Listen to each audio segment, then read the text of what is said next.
Our comedian has been seen on Dry Bar Comedy, and you've heard him on Sirius XM. He also spent some time with Second City in Chicago, all the way from Indiana. Give it up for David Dean. Thank you very much. Thank you. So the worst part about being the last comic on the venue is every topic has been covered tonight by every comedian. There's no other topics to make fun of. I had a good time. Thanks for coming, everybody. I just returned from the Dominican Republic where I did a 2-week mission trip. A lot of fun. Let me tell you something. When you live in the Midwest and there's snow on the ground, your car won't start, and you've not seen the sun for 2 months, and God calls you to the Caribbean, I'm just trying to be obedient. You know what I'm saying? If he calls you to London, Kentucky, hang up. It's a prank phone call. This is a great church. I was at a church not long ago. The pastor walks up to me and says, "Hey, can we take you out back?" Shoot me? Take me for ransom? Nobody want to pray for you. Why you didn't say that? I go in the back. I'm the outsider. I'm the comic. Nobody knows me. I don't know them. I sit down. They gather around me. They pray. This was the prayer, verbatim. Are you ready for this? This is so classic. God, please be with David Dean as he does comedy tonight. Lord, we know if you can speak through a donkey,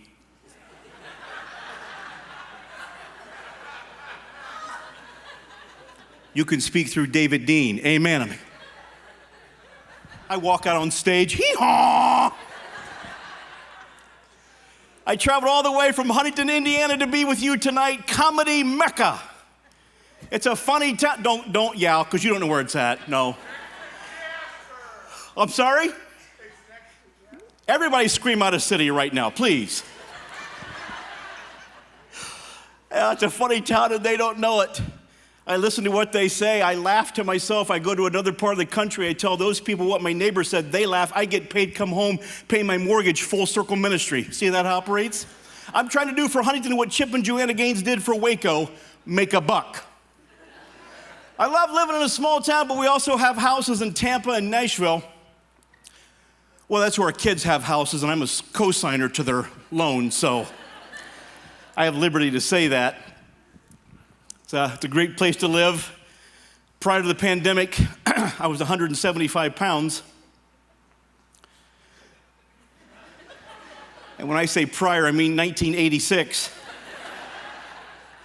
I'm gonna tell you right now, that was the greatest 18 months of my life. I ate everything that wasn't tied down like a condemned man. It was great.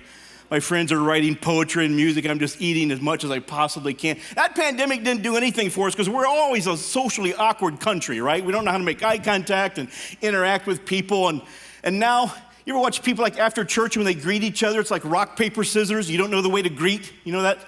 Hey, how are you? It's good. Huh? Yeah, all right. Hey. Yeah.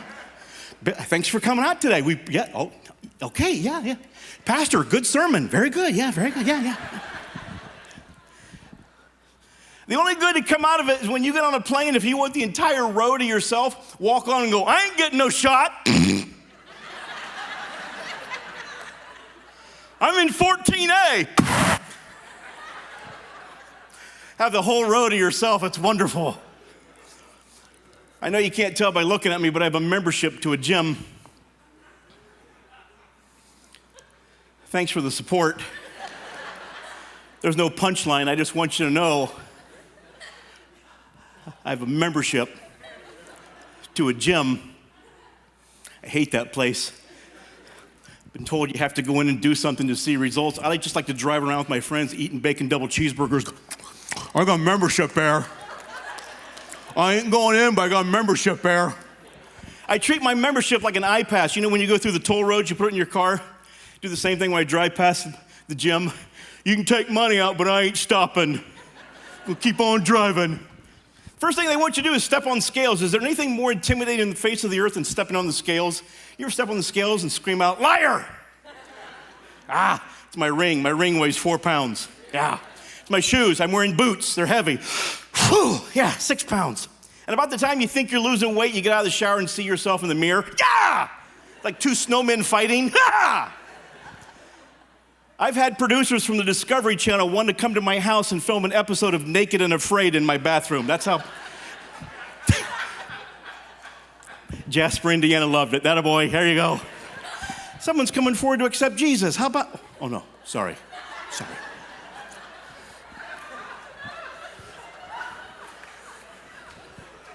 You didn't leave during Bob Smiley and Johnny W., did you?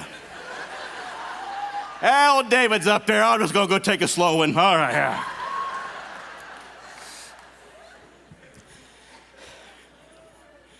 It's an awful stage of life. We're becoming our parents, aren't we? There's a lot of kids here tonight. Kids, how many of you have weird parents? Get your hands up. Look at them right now. Look at them. Now look up here at me. Listen carefully. That's you in 20 years. My wife reminds me every day, you're starting to sound like your father. I'm like, jokes he tells, stories? No, noises he makes. Did you hear all the old men when they sat down tonight? Bah!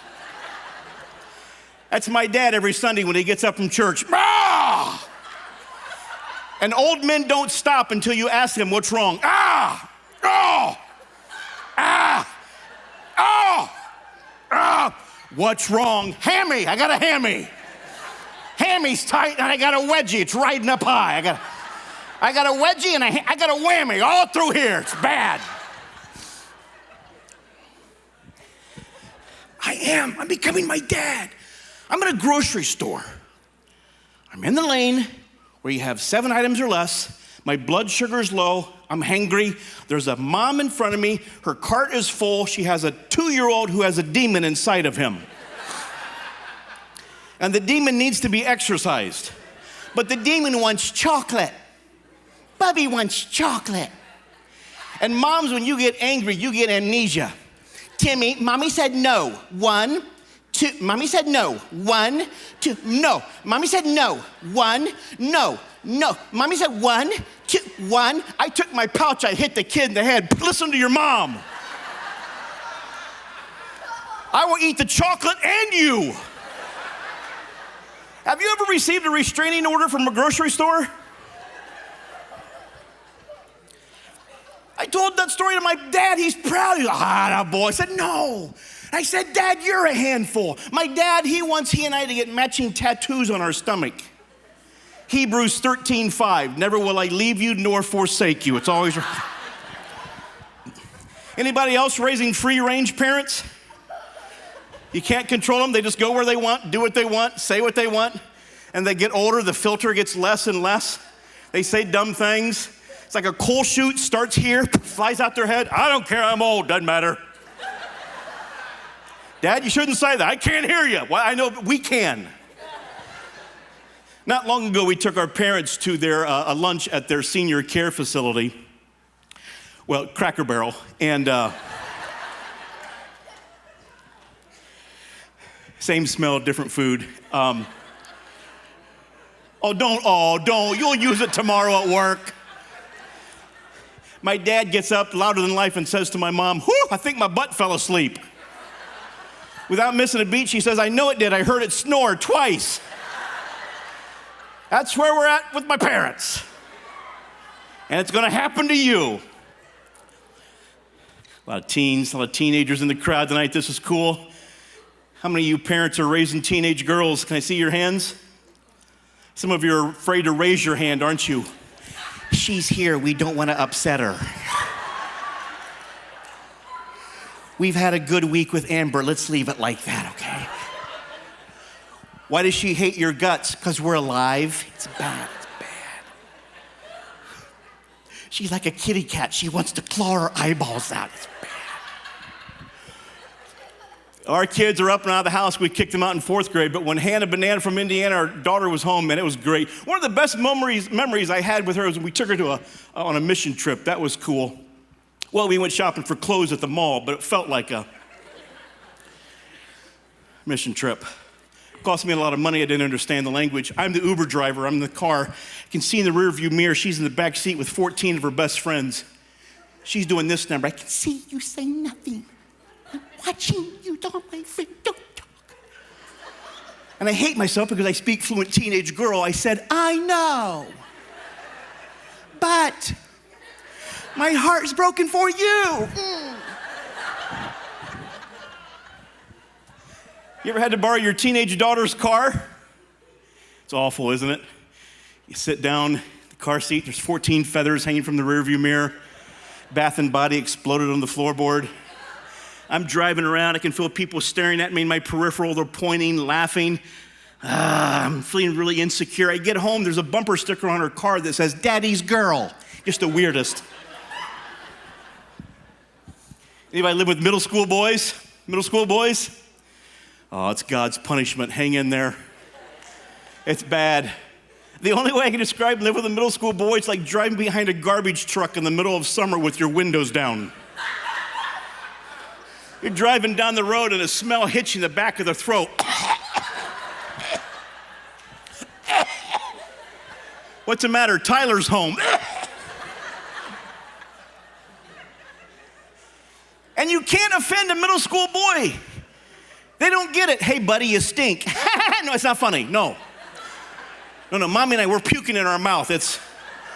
There's something horrendous through here. It's a green film. You just, oh, buddy, oh.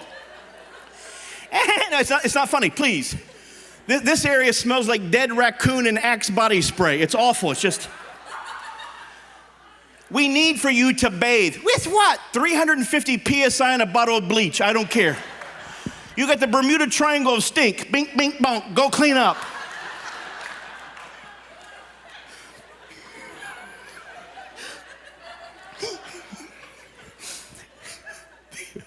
Where are the empty nesters here tonight? Where are the empty nesters? You didn't have to raise your hands. We knew where you were. The show started at 7. You guys got here at 2:30. We're going to drive past the homes of people raising kids. We're bored. Gonna go to the church parking lot, take a nap, do a crossword puzzle.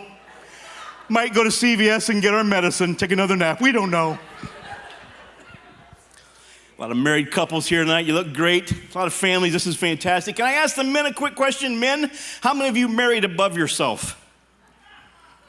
That's not funny. I'm asking. That sounds more like an indictment, really. How many of you married above yourself, men? You married unbelievable. I've got half the room going, I don't know, dear, did I? Her don't let me talk in public no more. I did? Mommy said yes, I did. Husbands, look at your wives right now and say, dear, I married above myself. Go ahead. Wives, look at your husband and say, yes, you did. Now let me get you a breath mint. I call my wife Saint Betsy. Anybody that's married to me is a saint. Men, you married a saint. You are here tonight because of your wife and God. Isn't that right, wives? Do you know how many times at night, men, when you've gone to bed, you fell asleep in a matter of 2 seconds, and your wife laid there for an hour and a half and watched the ceiling fan and listened to your mouth plow through a rainforest? Do you know how many nights she could have taken a pillow and put it over your face? You are here because of her. St. Betsy and I, we argue over petty things, and after all these years, empty nesters, we petty, just goofy things, silly things. I'm 56 years old. Why do I have to sneak around my house at night for snacks? You kidding me? We're watching TV, watching Netflix. We pause and I sneak off into the kitchen. She says, where are you going? I turn into a 4-year-old boy. Oh, I don't know. Just gonna go in the kitchen. Look at the refrigerator and the cabinet. I'm not going to eat food or nothing. You ever notice the greatest snacks are the loudest snacks? You ever try to suppress whipped cream in a can?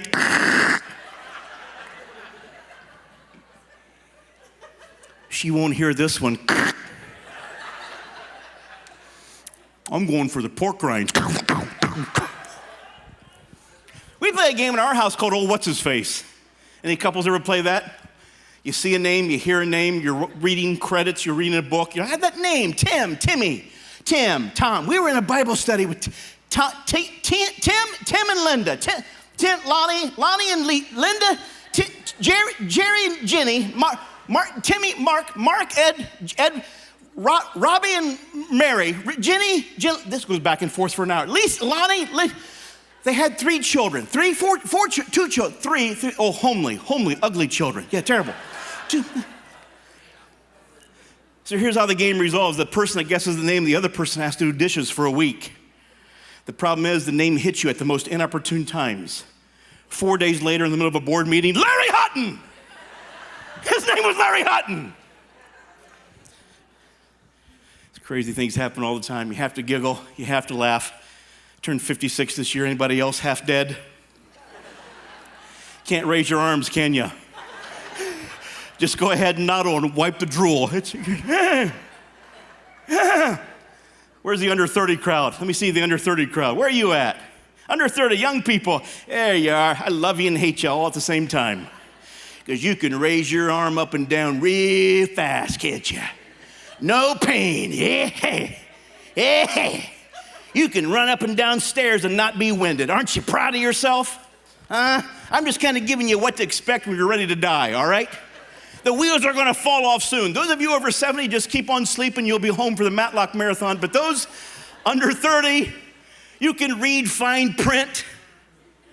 You never have to iron your skin. You can drink a gallon of water before bedtime and sleep through the night. Wear your skinny jeans with a belt that we can see. I haven't seen my belt in 9 years. You hang on to that belt because someday when you're 60, you're going to cut them in half and use them as suspenders. I got news for old people. Stop resolving differences via text messaging. We can't see. And I know what we're doing. We're hitting a whole bunch of buttons and hitting send, and your spouse gets this, and it comes out in a foreign language. What did your husband say? Schluten, flieten, Blutenheimen.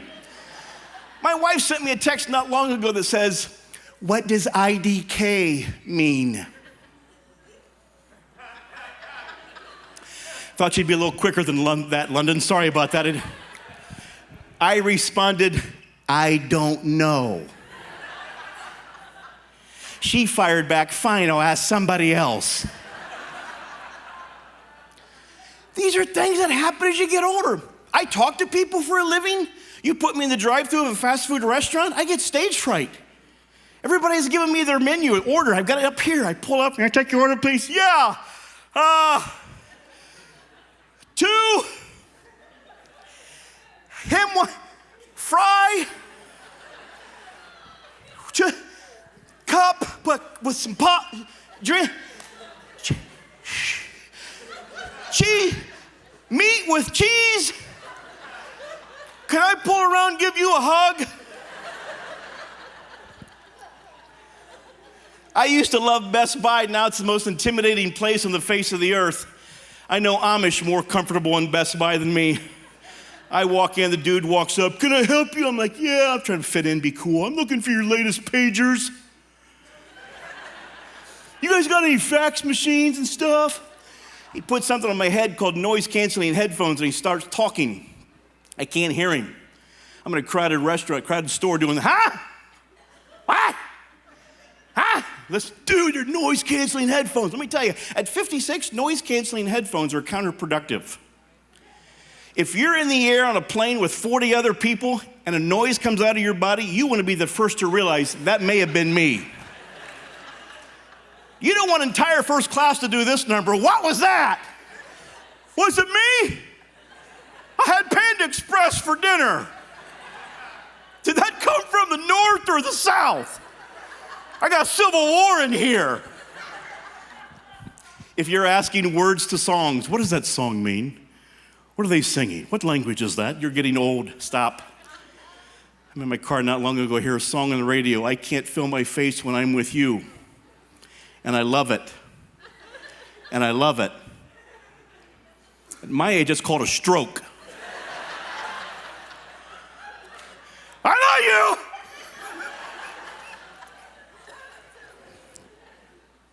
I'll close with this story, get out of here. Understand, God's got a great sense of humor. Every day, giggle, laugh. If you don't, people will laugh at you. Get it out of the way early. Every day there's humor. You have to just have your comedy radar on. Who has the earbuds where you talk with your phone? Earbuds in your ears? So if I'm in a crowded airport, somebody's walking at me, and they're talking, I think maybe they're my friend. They know me. Come here, hi. Oh, sorry, you got a phone in your head. Didn't know. It'd be nice if something popped out the other side of your head, says, I'm talking, keep walking. I'm in the Atlanta Hartsfield International Airport. I'm the only guy in the bathroom. From a voice way at the end of the stall, I hear someone say, well, I think I'm gonna need some help.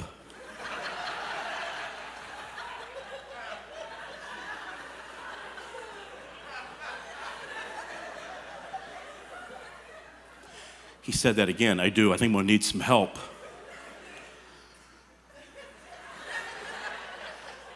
Well, I did the Christian thing.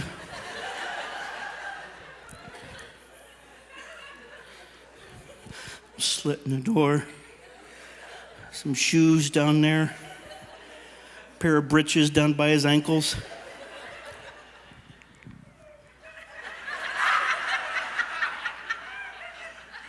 What do you need help with?